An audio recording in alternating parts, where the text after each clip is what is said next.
The war for throne in Uttar Pradesh intensifies with the state assembly election voting in its fifth phase today. The 51 assembly constituencies are spread across 11 districts. 18 million people will cast their vote by the end of the day to seal the fate of 607 candidates. The districts include Amethi, Sultanpur, Ambedkarnagar, apart from Bahraich, Shavasti along the Nepal border. All eyes on the Nehru-Gandhi pocket borough of Amethi today, where the Samajwadi Party has fielded rape-accused MLA mining baron Gayathri Prasad Prajapati. In the last election, Samajwadi Party had secured 37 seats out of the 51 that are up for polls today. The BJP and the Congress had won 5 seats each, while the BSP could win only 3. Ahead of the polls, UP Chief Minister Akhilesh Yadav lashed out Prime Minister Modi and claimed that the Samajwadi Party SP alliance will win more than 300 seats. I want to introduce our reporters joining us this morning. Supriya Bhardwaj is in Ayodhya. Shiv Pujan Jha is at the Ambedkarnagar. With me in the studio, Vivek Kumar leans towards the BSP political analyst. Manisha Priyam is with us. Javed Ansari, our executive editor. Welcome to all of you. I want to go across to Manisha Priyam first to explain to our viewers what's at stake today. A lot of the area bordering Nepal, there's the Gandhi pocket borough of Amethi. All manner of SP, Congress, undertones over there. What do you think is at stake in this fifth phase? This is indeed the most crucial phase. Up until now, we've been saying that virtually every phase as well. Why do you feel this is most crucial? In a sense, you can look at this election as West versus the rest. After the West, there was the traditional Yadav bastion. It's now that the battle is opened up, and you can see that each one of those 3 contestants, some that we had written out, some that we had proclaimed as the victors even before the battle had started, each one of them getting down to their knees and in a sense teasing their strategies very much. You cannot write, for example, Mayawati's strategy of in Ayodhya for the first time. She comes back with a strategy of fielding a Muslim candidate.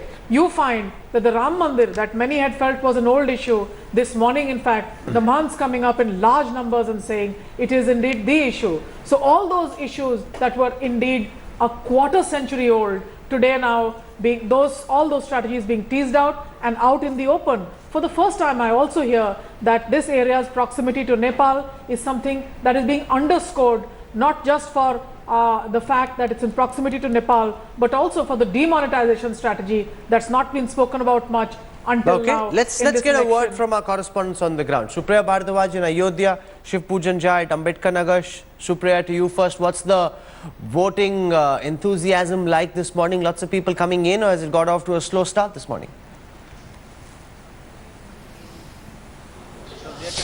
It started on a very slow note, Rahul, but now more and more people are coming out. But as far as Faizabad and Ayodhya is concerned, certainly polarization is the buzzword. We have been hearing not from only the Mahants and the priests in the temple town of Ayodhya, but even from senior leaders like Mr. Vinay Katiyar, who just spoke to us a couple of minutes back, saying that Ram temple is an issue. And he even went to the extent saying that his colleague Yogi Adityanath, who is in Gorakhpur, whatever statement he made, that whether it is very unfortunate the Muslims are not still being with BJP. He said we are also not interested in reaching out to Muslims, and that is a huge statement which is coming now. We also asked him as to how the entire battle for Uttar Pradesh's 2017 election started on the note of development, and now slowly it has turned towards polarization, and communal agenda has been brought in. So he is saying that as far as the development is concerned, that is also an issue, but the Ram temple, especially this very area, is a massive issue. On the ground, when we spoke to people, they said that development is the key word. They want jobs and employment. They are also saying that as far as Ayodhya, Faizabad and the rest of the area, up to Gorakhpur, the employment is really very low-level affair as far as the Maushmi Singh, she's joining us now from Amethi. Maushmi, Amethi is the Gandhi pocket borough. A pitched battle being fought in Amethi this time. Give our viewers a sense of the mood as the fifth phase of polling starts in Uttar Pradesh.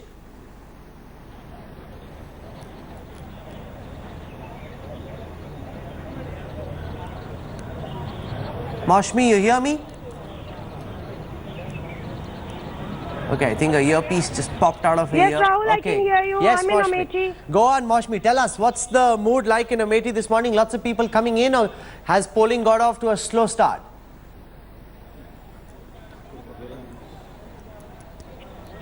Rahul, we are right outside Ramnagar polling booth, and this is actually the booth where Garima Singh as well as Amita Singh have come to cast their vote. Garima is about to arrive, and you can see a lot of media attention is what Amethi has managed to get, even as the local issues, the civic issues of Amethi get sidelined for the Raj Gharana battle, and also the Samajwadi Party minister Gayathri Prasad. He is fighting from here, and it is a battle between the two Ranis and a Wazir. And we saw Akhilesh Yadav to Amit Shah to Smriti Irani, and even Rahul Gandhi actually coming to raise the rhetoric and the poll pitch here. But clearly, something that is missing from Amethi is the talk of real issues. We do know that one village is actually, Bitoli village is actually boycotting the elections in Amethi. And Rahul, this is the bastion of the Gandhis. This is the constituency where the Gandhis, from Sanjay Gandhi to Sonia Gandhi to Rahul Gandhi, have always reclaimed their legacy. Still, Amethi has been deprived of basic civic issues, civic amenities, and even despite that, the battle really is about a criminal, an alleged criminal who has been accused of a gang rape, and two Ranis who are trying to reclaim the legacy of Bhupati Bhavan. But that's always a problem, Javed, with Amethi voters, especially. You know, you travel to Lambi, to Badal in Punjab, you travel to Saifai in Uttar Pradesh. These look like VVIP five-star constituencies. Even when the Congress was ruling Amethi, Raebareli, Sultanpur. That was 27 years ago. Be that as it may, but look at the level of poverty, look at how poorly developed these constituencies are. They hardly feel like There is Baramati absolutely or no denying the fact that these constituencies have not been nursed, at least the way they ought to have been. And the Gandhi family must answer for this, because they've ruled roost over these two constituencies for as long as I can remember. Whatever little development took place was in the time when Rajiv Gandhi was Prime Minister. After that, everything has just been downhill since then. But Ashok, Smriti Irani has been going again and again to Amethi. In 2019, it could become a real struggle for Rahul Gandhi. It can, and frankly, even in 2014, it became a struggle for him. And at the 11th hour, I think he had to do a private deal with the SP, which bailed him out. But coming back to what Javed is very correctly saying, I've been going to Amethi since 1991.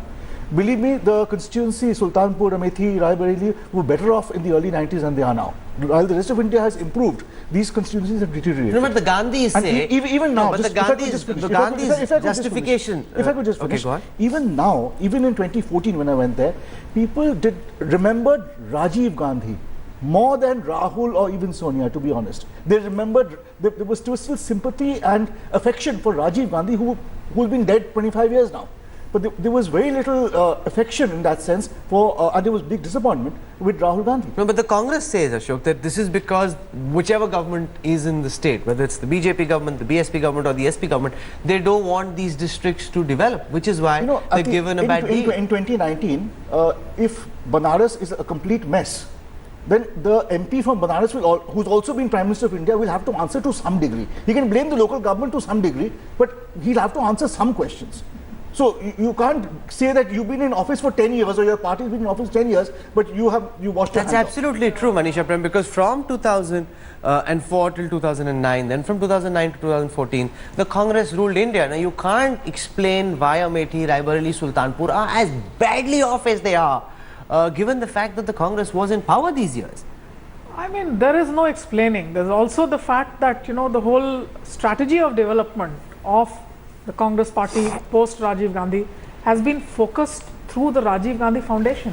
Remember, there is a very strong contingent of developmentalists on the ground that the party has, and they are all literally people who are handpicked by Rahul Gandhi's team. So in a sense, you can't for the life of me understand as to what is it that is there. Do you think it will become tricky for Rahul Gandhi in Amethi 2019? See, in any case, this was being won. If you can see, it's a battle for the Ranis. It's not even being spoken as as the battle that Rahul Gandhi or Priyanka Gandhi or Madam Sonia Gandhi are overseeing or directly involved in. This is really a constituency that's in subcontract. That's what I can understand.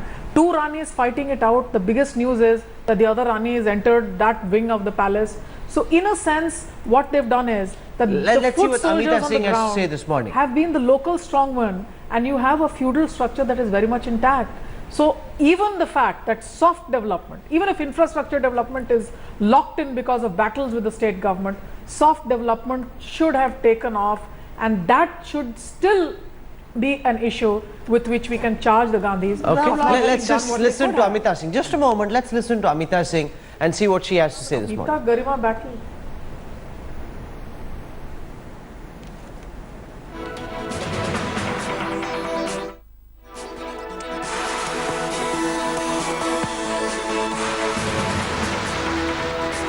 It's all about reclaiming the throne of Amethi, and we are joined by Amita Singh and Dr. Sanjay Singh, who've just cast their vote. Ma'am and sir, we would like to see your finger. Yes, that's right.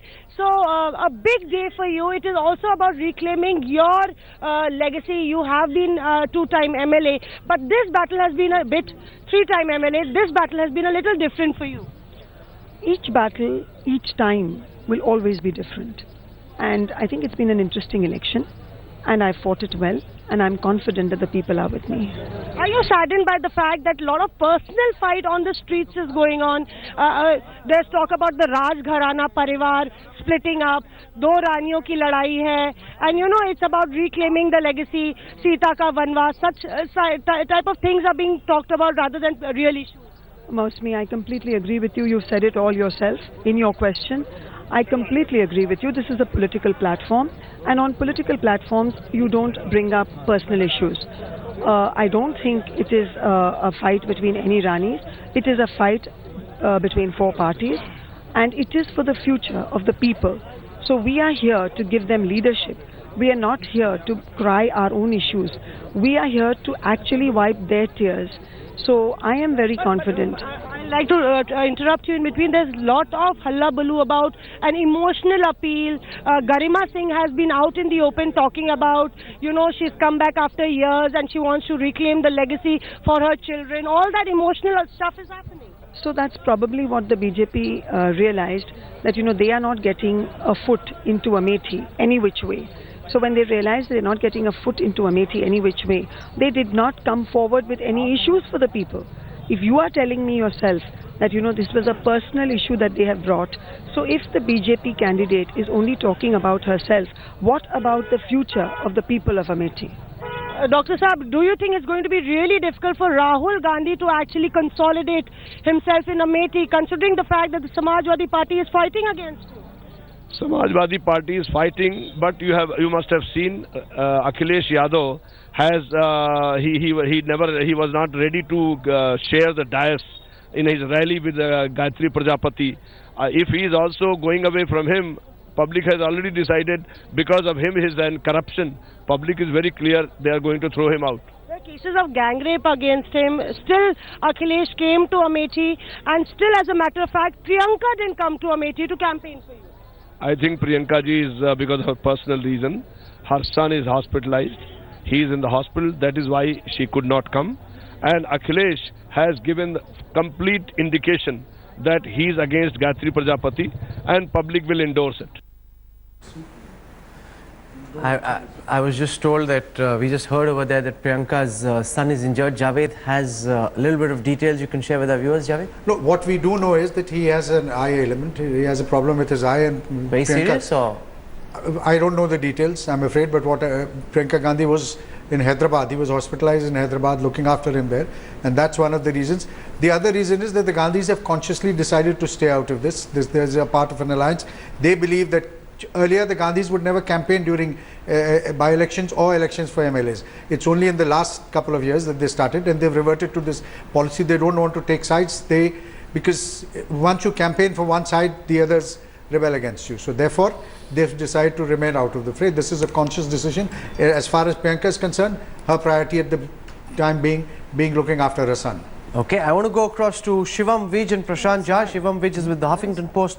He's joining us from our Lucknow studio. Prashant Jha this morning is in Gorakhpur, where the action will be shifting to once this fifth phase is over. Shivam, when we spoke to you last time, you said that you were confused. Then you put out some pieces suggesting that you're picking up now greater consolidation towards the BJP as the election heads towards the east of Uttar Pradesh. Right. Rahul, I think there's a clear sense on the ground now the BJP is inching ahead.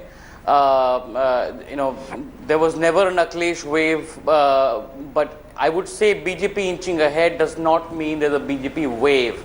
It's not 2014, it's not a sweep. The game is not over, it's a contest.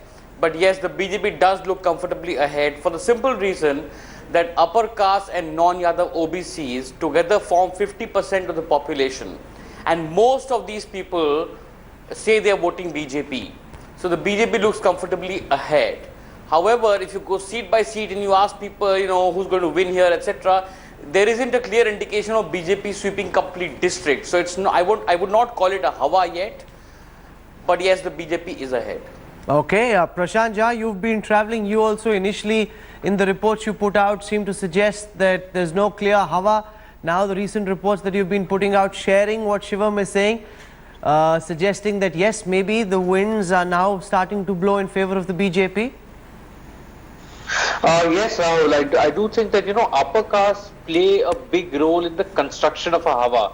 Disproportionate to their numbers, they command influence, they command the public bazaars, they command media narratives, they command opinions, and so that's why because the upper caste surge and consolidation for BJP, one can see that the narrative around them is building up, and that there is definitely a spike in support.